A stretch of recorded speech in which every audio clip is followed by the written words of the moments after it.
ನಾನೇ ಕೇಳಿಸ್ಕೊಂಡಿದ್ದೀನಿ ಅದನ್ನು, ಆಯಿತಾ. ಅವರೇನೋ ಬಂದು ಹಿಂಗೆ ಆ್ಯಕ್ಟ್ ಮಾಡ್ತಾರೆ, ಚೆನ್ನಾಗಿ ಮಾಡೋದನ್ನ, ಥು ಯಾವಲ್ರಿ ಇವಳು ಕಳ್ಸ್ರಿ ಮನೆಗೆ, ಥು ಯಾವನ್ರಿ ಇವನು ಕಳ್ಸ್ರಿ ಮನೆಗೆ. ನಾನು ರಂಗಭೂಮಿ ಕಲಾವಿದೆ, ನನಗೆ ಹಿಂಗೆ ಹೇಳ್ಬಿಟ್ರು ಅವರು. ಅಂತ ನಾನು ಇಷ್ಟು ದಿನ ತಗೊಂಡಿರೋ best comedian award, best actor award ಡೆಲ್ಲಿಯಲ್ಲಿ, ಬಾಂಬೆಯಲ್ಲಿ, ಹೈದ್ರಾಬಾದಲ್ಲಿ, ಬೆಂಗಳೂರಲ್ಲಿ ತಗೊಂಡಿರೋ ಇಷ್ಟು ಅವಾರ್ಡ್ಗೂ ನಾವೇನು ನಮಗೆಲ್ಲ ಗೊತ್ತು, ನಾವು ಹೇಳಿ ನಿಮ್ಮನ್ನೆಲ್ಲ ನಾವು ಟ್ರೈನ್ ಮಾಡಿಬಿಡ್ತೀವಿ. ನಮ್ಮ ಈಗಿನ ಯೂತ್ ಅಥವಾ ಯಾರು ಆ್ಯಕ್ಟಿಂಗ್ ಮಾಡಬೇಕು, ಪಟ್ಟಂತ ಫೇಮಸ್ ಆಗ್ಬಿಡ್ಬೇಕು ನಾನು, ನಾಳೆ ಫೇಮಸ್ ಆಗ್ಬಿಡ್ಬೇಕು ನಾನು, ನಾಳೆ ನಂದು ಕಟೌಟ್ ಹಾಕ್ಬಿಡ್ಬೇಕು, ಹಾಲಿನ ಅಭಿಷೇಕ. What after that? ಅಳು ಬಂದರೆ ಅಳ್ರಪ್ಪ, ನಗು ಬಂದರೆ ಜೋರಾಗಿ ನಗ್ರಪ್ಪ, ಕೋಪ ಬಂದರೆ ಕೋಪ ಮಾಡಿ. ಎಲ್ಲರೂ ಅನ್ಕೋತಾರೆ, ಓ ಇವ್ರು ತುಂಬ ಕಲ್ತ್ಬಿಟ್ಟಿದ್ದೀನಿ ಅಂತ, ಇವ್ರಿಗೆ ಕೊಬ್ಬು, ಅದಕ್ಕೆ ನಮಗೆಲ್ಲ ಹೇಳ್ಕೊಡಕ್ಕೆ ಬರ್ತಾರೆ ಅಂತ. ಅಂದವಾಗಿದ್ದೀನಿ, ಚಂದವಾಗಿದ್ದೀನಿ, ತೆಳ್ಳಗಿದ್ದೀನಿ, ಬೆಳ್ಳಗಿದ್ದೀನಿ. ಸೊ ಇವಾಗ ಈ ಕಲೆಗಳೆಲ್ಲ ನಿಮ್ಮ ಜೀವನದಲ್ಲಿ ಹೇಗೆ, ಯಾವ ಪಾತ್ರವನ್ನ ನಿರ್ವಹಿಸ್ತಾ ಇದ್ದಾವೆ? ಒಂದು, ನಾನೇ ಆ್ಯಕ್ಟಿಂಗ್ ಕ್ಲಾಸ್ ಮಾಡ್ಕೊಂಡಿದ್ದೀನಿ. ಹೌದು, ನಿಮ್ಮ ತರಬೇತಿ ಶಾಲೆ ಕೂಡ ತರಬೇತಿ ಇದೆ ನಂದು, ಆ್ಯಕ್ಟಿಂಗ್ ಕ್ಲಾಸ್ ಮಾಡ್ತೀನಿ. ಆ್ಯಕ್ಟಿಂಗ್ ಕ್ಲಾಸ್ ಅಂದರೆ ಬರೀ ರಂಗಭೂಮಿ ಅಂತಲ್ಲ, ಈಗ ನೆಸೆಸಿಟಿ ಏನಿದೆ, ಈ ಹೌದು ನಾವು ಕಾಲಕ್ಕೆ ತಕ್ಕಂಗೆ ಬದಲಾಗ್ತಿದ್ದೀವಿ, ಇಲ್ಲೋ ನಾವು ಮೂಲದಲ್ಲೇ ಇರಬೇಕು ಅನ್ನೋ ಒಂದಷ್ಟು ಮೂಲಭೂತ ಪ್ರಶ್ನೆಗಳನ್ನ ನಾನು ಬಿಟ್ಬಿಟ್ಟು, ಈಗ ನಾನೇನು ಅನ್ಕೋತಾ ಇದ್ದೀನಿ ಅಂದರೆ, ಓಡ್ತಿದೆ, ನಾವು ನಿಲ್ಲಕ್ಕಾಗಲ್ಲ, ನಾವು ಓಡಬೇಕು. ಓಡೋದಾದರೆ ಯಾವ ರೀತಿ ಓಡಬೇಕು, ಹೆಂಗೆ ಓಡಬೇಕು, ಎಲ್ಲಿ ತನಕ ಓಡ್ಬೋದು, ಅಲ್ಲಿ ತನಕ ನಾನು ನನ್ನ ಕೆಲಸಗಳು ಏನೇನು ಮಾಡಬೇಕು ಅನ್ನೋದ್ರ ಬಗ್ಗೆ ಯೋಚನೆ ಮಾಡ್ತಾ ಇರುವಾಗ ಆ್ಯಕ್ಟಿಂಗ್ ಕ್ಲಾಸ್ ಹೋಳಿತು. ಸುಮಾರು ಜನ ಪಾಪ ನನ್ನ ಫ್ರೆಂಡ್ಸ್ ಎಲ್ಲನೂ ಸಜೆಸ್ಟ್ ಮಾಡಿದರು, ನೀನು ಆ್ಯಕ್ಟಿಂಗ್ ಕ್ಲಾಸ್ ಮಾಡು, ನೀನು ಚೆನ್ನಾಗಿ ಹೇಳ್ಕೊಡ್ತಿ. ಈಗ ನಾವು ಶೂಟಿಂಗ್ ಹೋಗ್ತೀನಿ, ಶೂಟಿಂಗ್ ಹೋದಾಗ ಯಾರೋ ಒಬ್ಬರು ಏನೋ ಒಂದು ಆ್ಯಕ್ಟ್ ಮಾಡಬೇಕಾಗಿರುತ್ತೆ, ಅವರು ನಮ್ಮ ಜೊತೆ, ಅವ್ರು ಮಾಡಲ್ಲ ಅದನ್ನು, ಡೈಲಾಗ್ ಕಲ್ತ್ಕೊಂಡಿರ್ತಾರೆ, ಡೈಲಾಗ್ ಮಾತ್ರ ಪಟ ಪಟ ಪಟ ಪಟ ಡೈಲಾಗ್ ಹೇಳ್ಬಿಟ್ಟು ಬಿಟ್ಬಿಡ್ತಾರೆ.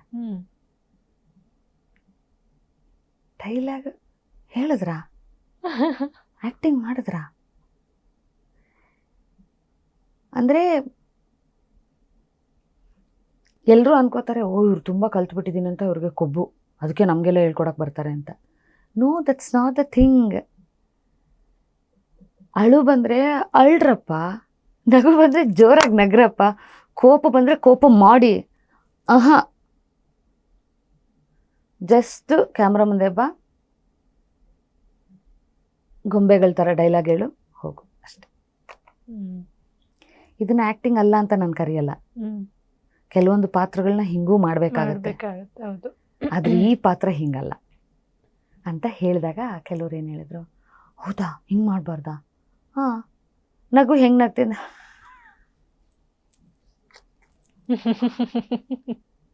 ನಗರೋ ಸಂಕಟ ಪಡ್ತಿದ್ದೀರಲ್ಲೋ.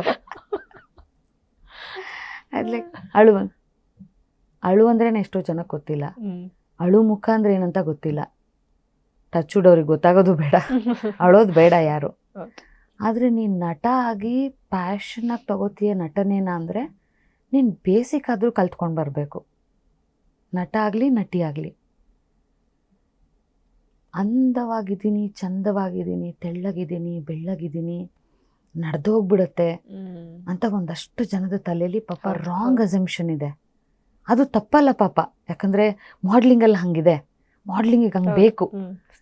ಹಾಂ, ಆದರೆ ನಟನೆಗೆ ಅದೆಲ್ಲದ್ರ ಜೊತೆ ಬೇಸಿಕ್ ನಾಲೆಡ್ಜು ಬೇಕು. ಅಭಿನಯದ ಬಗ್ಗೆ ತೆಳ್ಳಗಿರಬೇಕು, ಬೆಳ್ಳಗಿರಬೇಕು, ದಪ್ಪ ಇರಬೇಕು, ಸಣ್ಣ ಇರಬೇಕು, ಕಪ್ಪಗಿರಬೇಕು, ಎಲ್ಲ ಕ್ಯಾಟಗರಿನೂ ಕ್ಯಾಮ್ರಾ ಮುಂದೆ ವರ್ಕ್ ಆಗುತ್ತೆ. ಐ ಟೆಲ್ ಯು ಎಲ್ಲ, ಇದು ಯಾವುದ್ರ ಬಗ್ಗೆನೂ ಕಂಪ್ಲೇಂಟ್ ಇಲ್ಲ ನನಗೆ. ಇದು ಇಷ್ಟು ಬ್ಯೂಟಿಫುಲ್ಲಾಗಿ ನೀವು ತಯಾರು ಮಾಡ್ಕೊಂಡ್ಮೇಲೆ ಬೇಸಿಕ್ಕಾಗಿ ಒಂದು ಅಭಿನಯದ ಒಂದು ತರಗತಿ ಅಥವಾ ತರಬೇತಿ ತೊಗೊಂಡು ಬರಲಿಲ್ಲ ಅಂದರೆ ನಿಮ್ಮ ಇಷ್ಟು ಟ್ಯಾಲೆಂಟು ಝೀರೋ ಆಗಿಬಿಡುತ್ತೆ ಈ ತಕಡಿಯಲ್ಲಿ. ಆಮೇಲೆ ನನ್ನ ಫ್ರೆಂಡ್ಸು, ನನ್ನ ಕೋ ಆರ್ಟಿಸ್ಟ್ಗಳೆಲ್ಲ ಹೇಳಿದ್ರು, ನೀನೊಂದು ಆ್ಯಕ್ಟಿಂಗ್ ಕ್ಲಾಸ್ ಮಾಡು, ಇದನ್ನೆಲ್ಲ ಹೇಳ್ಕೊಡು, ಕೆಲವ್ರಿಗೆ ಕಲಿತಾರೆ, ಮಾಡ್ತಾರೆ, ಇಂಟ್ರೆಸ್ಟ್ ಇರೋರು ಬರ್ತಾರೆ, ಇಲ್ಲ ಅಂದರೆ ಇಲ್ಲ, ಏನು ಮಾಡೋಕ್ಕಾಗಲ್ಲ. ನಮ್ಮ ಈಗಿನ ಯೂತ್ ಅಥವಾ ಯಾರು ಆ್ಯಕ್ಟಿಂಗ್ ಮಾಡಬೇಕು, ಪಟ್ಟಂತ ಫೇಮಸ್ ಆಗ್ಬಿಡ್ಬೇಕು ನಾನು, ನಾಳೆ ಫೇಮಸ್ ಆಗ್ಬಿಡ್ಬೇಕು ನಾನು, ನಾಳೆ ನಂದು ಕಟೌಟ್ ಹಾಕ್ಬಿಡ್ಬೇಕು, ಹಾಲಿನ ಅಭಿಷೇಕ. What after that? ನಾನೇನೋ ಡಿಪ್ರೆಷನ್ಗೆ ಹೋಗಿ ಅಂತ ಹೇಳ್ತಿಲ್ಲ ಯಾರು. ನಾನು ಈಗ 13ನೇ ವರ್ಷ ನಂದು ಇವಾಗ ಇಂಡಸ್ಟ್ರಿ. 2014 ನಾನು ಸ್ಟಾರ್ಟ್ ಮಾಡಿದ್ದೆ ಅಗ್ನಿಸಾಕ್ಷಿ, ಇವಾಗ 2026 ಅಂದರೆ 13ನೇ ವರ್ಷ ನಂದಿದು. 13ನೇ ವರ್ಷಕ್ಕೆ ನಾನು ಕಾಲಿಟ್ಟಿದ್ದೆ ನನ್ನ industry journey. I never stopped, nobody stopped me, because ನನ್ನ ಪ್ರೊಫೆಷನಲ್ಲಿ ಇದಕ್ಕೆ ಏನು ಬೇಕು ಇದಕ್ಕೆ ಏನು ಬೇಡ ಅನ್ನೋದು ನಾನು ಸಂಶೋಧನೆ ಮಾಡಿ ನಾನು ಅದನ್ನು ಕರಗತ ಮಾಡ್ಕೊಳ್ತಾ ಇದ್ದೀನಿ ಇನ್ನು. And I'm giving my best. If ಒಬ್ಬ ನಿರ್ದೇಶಕ ಬಂದು ಮೇಡಮ್ ಈ ಪಾತ್ರ ಎಲ್ಲ ಸ್ವಲ್ಪ ಹಿಂಗೆ ಮಾಡಿ ಇದೊಂಚೂರು ಕಾಮಿಡಿ ಮಾಡಿ ಅಂತಾರೆ, ಐ ಡು. ಸ್ವಲ್ಪ ಸೀರಿಯಸ್ ಮಾಡಿ ಮ್ಯಾಮ್, ಸ್ವಲ್ಪ ವಿಲನಿಶ್ ಬರಲಿ, ಐ ಡು. ಮೇಡಮ್ ಈ ಡೈಲಾಗ್ ಫುಲ್ ನಕ್ಕೊಂಡು ಹೇಳಿ ಐ ಕೆಟ್. ಒಬ್ಬ ನಿರ್ದೇಶಕ ಕ್ಯಾಮ್ರಾ ಹಿಂದೆ ಕೂತು ನನಗಿಂಥದ್ದು ಬೇಕು ನೀನು ಹಿಂಗೆ ಮಾಡು ಅಂದಾಗ ನಟಂಗೆ ನನಗಿದು ಬರಲ್ಲ ಅಂದರೆ ಮತ್ತೆ ಏನಕ್ಕೆ ಬರಬೇಕು? ಈ ಪ್ಯಾಷನ್ ಏನಕ್ಕೆ ಬರಬೇಕು? ಈ ಫೀಲ್ಡ್ಗೆ ಯಾಕೆ ಬರಬೇಕು? ಫೇಮಸ್ ಖಂಡಿತ ಆಗಿ, ಐ ಬ್ಲೆಸ್ ಎವ್ರಿ ಒನ್, ಎಲ್ಲರೂ ಫೇಮಸ್ ಆಗಿ. What about basic knowledge? ಅದಕ್ಕೆ ಬೇಕಾದ ಸಿದ್ಧತೆಗಳು ಅಷ್ಟೇ. ಒಂದು ಹುಡುಗಿಗೆ ಒಂದು ಶಾರ್ಟ್ ಮೂವಿ ಕರೆದು ನಾನು ಹೋಗಿದ್ದೆ. ಪಾಪ ಅವಳಿಗೆ ಇದ್ರ ಬಗ್ಗೆ ಏನೂ ಗೊತ್ತಿಲ್ಲ, ಫಸ್ಟ್ ಟೈಮ್ ಪಾಪ ಕ್ಯಾಮ್ರಾಗೆ ಬಂದಿದೆ. ಅಳ್ಬೇಕು, ಅವಳು ಗಂಡ ಸತ್ತೋಗಿದ್ದಾನೆ, ಅಳ್ಬೇಕು. ನಾನು ಹೋಗಿ ನನ್ನ ಬಡ್ಡಿ ದುಡ್ಡು ಕೊಡು ಅಂತ ಹಿಡಿದು ಎತ್ತಿ ಅವಳನ್ನ ಬಡ್ಡಿ ದುಡ್ಡು ಕೊಡದಿದ್ರೆ ನಿನ್ನ ತಾಳಿ ಕಿತ್ಕೊಂಡು ಹೋಗ್ತೀನಿ ಅಂತ. I was just I am a villain ಅದು ಮಾಡಿದೆ. ಅವಳಿಗೆ ಅಳಕ್ಕೆ ಬರ್ತಿಲ್ಲ ಪಾಪ. ಅವಳ ಹತ್ರ ಕೂಡ ನಗು ಥರ ಕಾಣಿಸ್ತಾ ಇದೆ. ಸರ್ ಇವಳು ನಗ್ತಾ ಇಲ್ಲ, ಅಳ್ತಾ ಇಲ್ಲ ಸರ್, ನಗ್ತಾ ಇದ್ದಾಳೆ ಇವಳು ಅಂತ. ಇಲ್ಲ ಅಕ್ಕ, ನನ್ನ ಮುಖನೇ ಹಿಂಗಿದೆ, ನಾನು ಏನು ಮಾಡಲಿ, ಹತ್ರ ನಗೋ ಥರನೇ ಕಾಣಿಸುತ್ತೆ, ನಾನು ಏನು ಮಾಡಲಿ ಯಾಕಂದ್ರೆ ಒಂದು ಸ್ವಲ್ಪ ಮುಖನ ಸೀರಿಯಸ್ ಮಾಡ್ಕೊ, ಒಂಚೂರು ಟಿಪ್ಸ್ ಕೊಡ್ತೀನಿ, ತಗೋಬೋದಾ? ನಾನು ಕೇಳಿದೆ, ನಾನೇನೋ ಒಂದು ಹೇಳ್ತೀನಿ ಪಾಯಿಂಟ್, ತಗೊಳ್ತೀಯಾ? ಯಾಕಂದ್ರೆ ಈಗಿನ ಜನ್ರೇಷನ್ಗೆ ನಾವು ಏನಾದರೂ ಹೇಳಿದ್ರೆ ಇವ್ರು ಯಾರು ಹೇಳಕ್ಕೆ, ಇವ್ರು ಯಾರು ಕೇಳಕ್ಕೆ? ನೋ, ನಾವೇನು ನಮಗೆಲ್ಲ ಗೊತ್ತು, ನಾವು ಹೇಳಿ ನಿಮ್ಮನ್ನೆಲ್ಲ ನಾವು ಟ್ರೈನ್ ಮಾಡಿಬಿಡ್ತೀವಿ. ಅಲ್ಲ, ಕ್ಯಾಮ್ರಾದಲ್ಲಿ ನೀವೇ ಕಾಣಿಸೋದು. ನಾನು ಹೇಳ್ಕೊಟ್ಟವಳು ನನ್ನ ಹೆಸರು ಬರಲ್ಲ, ಅತ್ಯುತ್ತಮ ನಟಿ ಅಂತ ಬಂದರೆ ಅದು ನಿನಗೆ ಬರುತ್ತಪ್ಪ, ಕಲಿಸಿದವ್ರಿಗೆ ಬರಲ್ಲ. ಈಗ ನೀನಾಸಮ್ಮಿನ ಎಷ್ಟೋ ಟೀಚರ್ಸ್ಗಳಿಗೆ ನಾನು ಹೋಗಿ I do why vote of thanks ಹೇಳ್ತೀನಿ ಅಂದರೆ, ನಾನು ಇಷ್ಟು ದಿನ ತೊಗೊಂಡಿರೋ best comedian award, best actor award ಡೆಲ್ಲಿಯಲ್ಲಿ, ಬಾಂಬೆಯಲ್ಲಿ, ಹೈದ್ರಾಬಾದಲ್ಲಿ, ಬೆಂಗಳೂರಲ್ಲಿ ತೊಗೊಂಡಿರೋ ಇಷ್ಟು ಅವಾರ್ಡ್ಗೂ ಯಾರು ಕಾರಣ ಅಂದರೆ ನೀನಾಸಮ್ ಟೀಚರ್ಸು. ನನಗೆ ಅಫ್ಕೋರ್ಸ್ ನಾನು ಅವ್ರು 50%, ನನ್ನ ಟ್ಯಾಲೆಂಟ್ 50%. ನಾನು ಜೀವಿಸದೇ ಇದ್ರೆ ಅದೇನು ಗೊತ್ತಾಗುತ್ತೆ?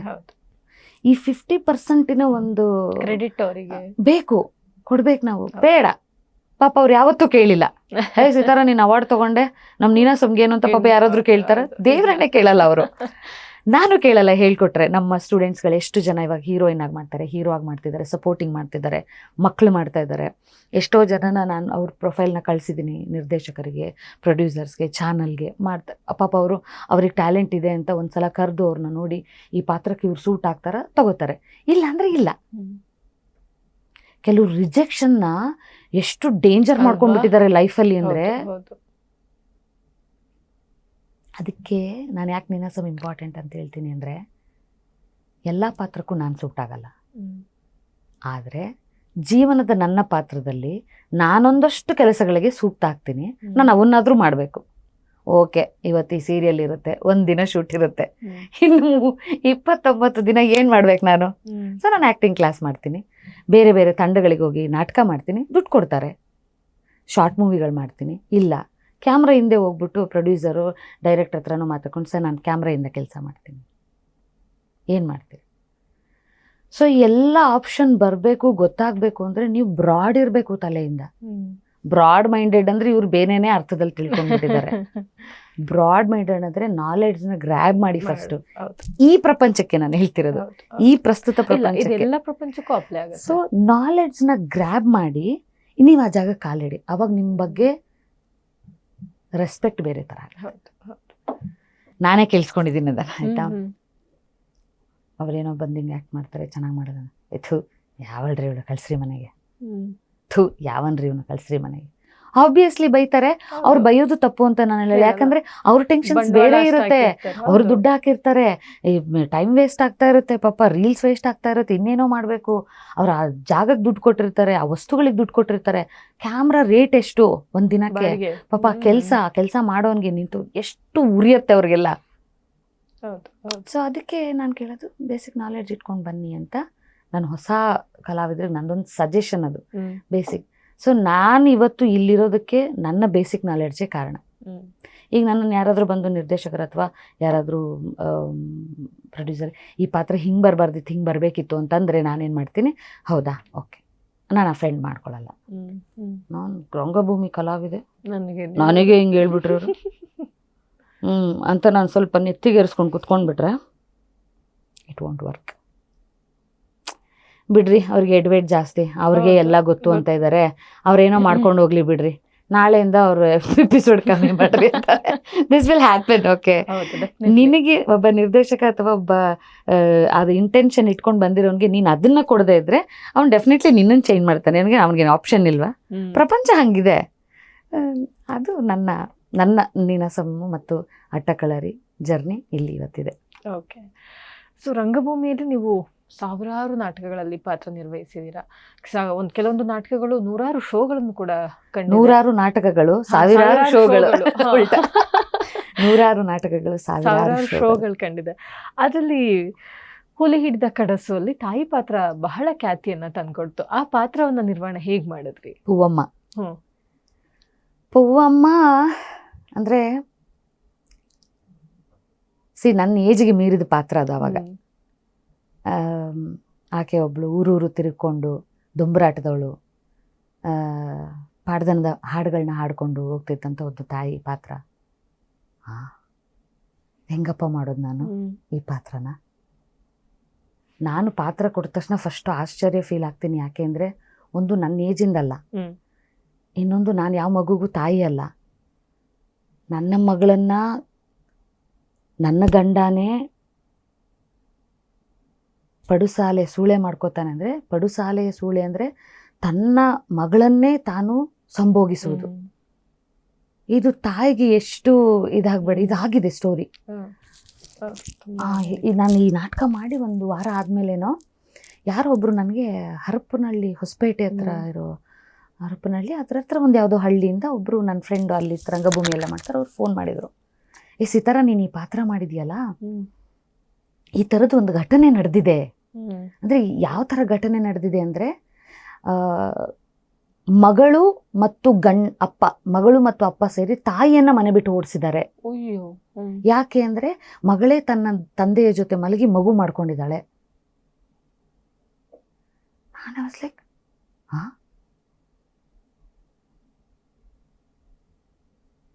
ಇದಕ್ಕೆ ನಾನು ಓಕೆ ಸರಿ ಅನ್ಬೇಕಾ?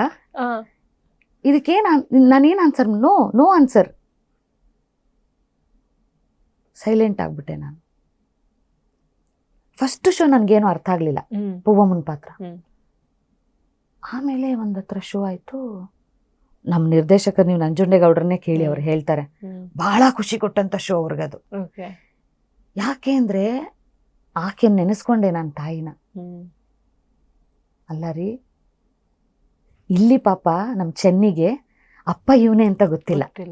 ನಾನು ಅದನ್ನು ಹೇಳಬೇಕು ಅನ್ನೋಷ್ಟರಲ್ಲಿ ಈಕೆ ಪಾಪ ಹೋಗಿ ಹುಲಿ ಹಿಡಿದ ಕಡಸಾಗ್ಬಿಟ್ಟಿತ್ತು. ಅಂದರೆ ಹುಲಿ ಒಂದು ಪಂಜದಲ್ಲಿ ಮರಿ ಹೋಗಿ ಸಿಕ್ಕಾಕೊಂಡು ನಲುಪಿ ಹೋಗ್ಬಿಟ್ಟಿತ್ತು. ಅದು ಅವಳಿಗೆ ಗೊತ್ತಿಲ್ಲ. ಇದು ಗೊತ್ತಿರೋದಲ್ಲೇನ್ರಿ? ಗೊತ್ತಿದ್ದು ಹೆಂಗ್ರಿ? ತಾಯಿ ಮಗಳು ಅಪ್ಪನ ಜೊತೆ ಮಲಗಿ ಸಂಸಾರ ಮಾಡಿ ಮಗು ಮಾಡಿಕೊಂಡು ಹೆತ್ತ ತಾಯಿನ ಮನೆಯಿಂದ ಹೊರಗೆ ಹಾಕ್ತಾಳೆ. ಅದು ಒಂದು ತಲೆಯಲ್ಲಿ ಬಂತು ನನಗೆ. ಬಂದು ಆಮೇಲೆ ನನ್ನ ಕೊಲಿಗೊಬ್ಬರು ತಾಯಿ, ಅವರು ಯಾವಾಗಲೂ ಸೊಸೆನ ತುಂಬ ಒಂದ್ಸಲ ಈ ಕಾಟ ಮಾಡೋದು, ಆ ಥರ ಎಲ್ಲ ಮಾಡೋರು ಇರ್ತಾರೆ ಕೆಲವರು. ಪಾಪ ಮೈಂಡ್ ಸೆಟ್ ಹಂಗಿರುತ್ತೆ, ಏನು ಮಾಡೋಕ್ಕಾಗಲ್ಲ. ಭಾಳ ಅಯ್ಯೋ ಅನ್ಸೋರು. ಅದರ ಅರ್ಥ ಎಷ್ಟೋ ಜನಕ್ಕೆ ಪಾಪ ಅರ್ಥ ಆಗಲ್ಲ, ಗೊತ್ತಿಲ್ಲ ಅದೇನು. ಪೊಸೆಸಿವ್ ಇರ್ತಾರೆ ತಾಯಿ ಅಂದರು ಸ್ವಲ್ಪ ಮಗನ ವಿಷಯದಲ್ಲಿ. ಮಗ ನನ್ನ ಮಾತೇ ಕೇಳಬೇಕು ಸಾಯೋ ತನಕ ಅಂತ. ಅವ್ನು ಸಾಯೋ ತನಕ ಅಲ್ಲ, ನಾನು ಸಾಯೋ ತನಕ ಅಟ್ಲೀಸ್ಟ್ ಅವ್ನು ನನ್ನ ಮಾತು ಕೇಳಬೇಕು ಅಂತ. ಅವರು ತುಂಬ ಇರಿಟೇಟ್ ಮಾಡೋರು. ಆಮೇಲೆ ಹೋಗಿ ರೂಮಲ್ಲಿ ಒಬ್ಬರೇ ಬಾಗ್ಲಕೊಂಡು ಅಳೋರು. ಯಾಕೆ ಈ ಥರ ಮಾಡ್ತಾರೆ? ಎಷ್ಟೋ ತಾಯಂದ್ರುಗಳನ್ನ ಸ್ಟಡಿ ಮಾಡಿದ್ಮೇಲೆ ನನಗೆ ಪೂವಮ್ಮನ ಪಾತ್ರ ಸಿಕ್ಕಿರೋದು. ಆಮೇಲೆ ಹೋಗ್ತಾ ಹೋಗ್ತಾ ಹೋಗ್ತಾ ಶೋ ಬೈ ಶೋ ಅದು ಇಂಪ್ರೂವ್ ಆಗ್ತಾ ಹೋಯ್ತು ಪಾತ್ರ. ಇಲ್ಲ ಸಿತಾರ, ನೀವು ಇವತ್ತು ಚೆನ್ನಾಗಿ ಮಾಡಿದ್ರಿ, ಶೋ ಅದ್ಭುತವಾಗಿ ಬಂತು ಅನ್ನೋರು ಡೈರೆಕ್ಟ್ರು ಬಂದು, ನಾನು ಇನ್ನೇನೋ ಕೊರತೆ ಇದೆಯಲ್ಲ, ಇನ್ನೇನೋ ಮಾಡ್ಕೋಬೇಕು ಗೌಡ್ರೆ ಅಂತ. ಇದು ನನ್ನ ಹುಡುಕಾಟ ಪಾತ್ರಕ್ಕೆ. ಪೂವಮ್ಮನ ಪಾತ್ರಕ್ಕೆ ನಾನು ರಿಸರ್ಚ್ ಮಾಡಿರೋದು, ನಾನು ಅನುಭವಿಸಿದ್ದು, ಅಂದರೆ ನಾನು ನೋಡಿದ್ದು ಎಲ್ಲವೂ ಅನುಭವ ಆಗಬೇಕಂತಿಲ್ಲ. ಇದು ನಾವು ನೋಡಿ ಆಮೇಲೆ ಕೇಳಿ ತಿಳ್ಕೊಂಡು ಓದಿನೂ ನಮಗೆ ನಾಲೆಡ್ಜ್ ಬರುತ್ತೆ. ಪೂವಮ್ಮನ ಪಾತ್ರ, ಅದರಲ್ಲಿ ಹಬ್ಬಕ್ಕನ ಪಾತ್ರ ನನಗೆ ತುಂಬ ಇಷ್ಟವಾದ ನಾಟಕ. ಅದು ಯಾಕೆ ಇಷ್ಟ ಆಯಿತು ಅಂತಂದರೆ, ನನಗೆಲ್ಲ ನಾಟಕಗಳು ತುಂಬ ಇಷ್ಟ. ಯಾಕೆ ಅಂತಂದರೆ, ಒಬ್ಬೊಬ್ಬ ನಾಟಕಕಾರನ ಕೃತಿಗಳು ನಮ್ಮ ಈಗ ನಡೀತಾ ಇರೋ ಅಥವಾ ಮುಂದೆ ನಡೆಯೋ ಹಿಂದೆ ಆಗಿರೋ ಎಲ್ಲವನ್ನು ಪ್ರಸ್ತುತಿಪಡಿಸ್ತಿದೆ. ನಾವು ಪ್ರದರ್ಶನ ಮಾಡುವಾಗ ಪ್ರತಿ ಸಲ ಅನ್ಕೋತೀನಿ, ಅಯ್ಯೋ ಏನಪ್ಪ ಇದು ಸಂಬಂಧಗಳು ಅನಿಸುತ್ತೆ ನನಗೆ, ಸಂಬಂಧನ ಅಯ್ಯಯ್ಯೋ ಅಂತ. ಸೊ ಹಂಗಾಗಿ ನನಗೆ ಪೂವಮ್ಮನ ಪಾತ್ರ ಭಾಳ ಇಷ್ಟ. ಥ್ಯಾಂಕ್ಸ್ ಟು ಗೌಡ್ರು, ಅವ್ರು ನನಗೆ ನಂಬಿ ಇದನ್ನು ಮೊದಲು ಬೇರೆಯವ್ರು ಮಾಡಿದ್ರು ಪಾತ್ರ. ಅವ್ರದ್ದು ನಾನು ಪಾಪ ಅವ್ರೇನೋ ಬ್ಯುಸಿ ಇದ್ರು ಅಂತ ನಾನು ರೀಪ್ಲೇಸ್ಗೆ ಹೋಗಿದ್ದು. ಆಮೇಲೆ ಈಗಿನ ಶೋಗಳೆಲ್ಲ ನಾನೇ ಮಾಡಿರೋದು. ನಾನು ಮತ್ತು ಇನ್ನೊಬ್ರು ಸ್ನೇಹ ಅಂತಿದ್ದಾರೆ, ಅವ್ರು ಮಾಡಿದ್ದು. ಆ್ಯಂಡ್ ಅದ್ಭುತ ನಾಟಕ. ಡಿ ಕೆ ಚೌಟ ಅವ್ರದ್ದು